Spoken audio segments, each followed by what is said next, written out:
अस्सलाम वालेकुम नाज़रीन, हमारे सी रहे हो HRJDO न्यूज़ ऐं आहियां वज़ीर उन्नड़। ख़बर शामिल कयूं था। जावेद रिंदजी सिंध में पीअण जो साफ़ पानी न आहे ऐं पुछड़ीअ जो हिसो पाणी बा असर चोरी कनि था। विचोलो तबिके जे माण्हुनि खे इज्तिमाही सोच रखणी पवंदी त जीअं सिंध जा माण्हू सुख जो साहु खणी सघनि। अहिड़नि ख़्यालनि जो इज़हार सिंध यूनाइटेड पार्टीअ जे चेयरमैन सैयद जलाल महमूद शाह नवावली वंदवी अवामी मेले खे ख़िताब कंदे चयो। हिन चयो त मौक़े पर सियासत खे हथी ॾिनी वञे थी त जीअं ग़रीब मज़लूम आवाम जे हक़नि ते धाड़ो हणिजे। नौजवाननि खे सियासत में भरपूर किरदार अदा करणु घुर्जे त जीअं सरदारी ख़ौफ़ खे शिकस्त ॾेई सघिजे। सियासी चोर कामोरनि जो एहतिसाब थियणु घुर्जे त हिकु मुनफ़ी ताक़त करप्ट चोर बेईमान पीरनि सरदारनि खे सिलेक्ट करायो वञे थो त जीअं वसीलनि सां मालामाल सिंध जे नाणी जी फुरलट करे सघिजे। उन ई मौक़े ते ACUP जो मुजीब माची, हाफ़िज़ ज़ैन भुट्टो, ज़िले सदर धणी बख़्श कलोई, मौला बख़्श बुरडोश ऐं ॿिया मरकज़ी अॻुवान पिणु मौजूदु हुआ। त हाणे तव्हांजी समूरियुनि बुराइयुनि जो,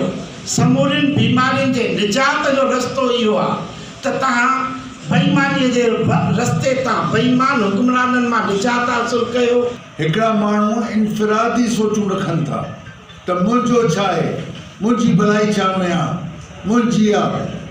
इज्तिमाही नथा रखनि त घणनि जी भलाई छा में आहे। मुंहिंजे इलाइक़े में अगरि लख माण्हू आहिनि त लख माण्हुनि जो छा आहे, पर लख माण्हुनि जी जाइ ते हिकिड़ो माण्हू या हिकिड़ो MPA या उन जा मफ़ाद ॾिसबो त लख माण्हुनि जी जाइ ते हिकु सैकिड़ो जा मफ़ाद अथव। HRJDO न्यूज़ में फ़िलहाल एतिरो ई। वधीक ख़बरुनि अपडेट्स लाइ ॾिसंदा रहो HRJDO न्यूज़।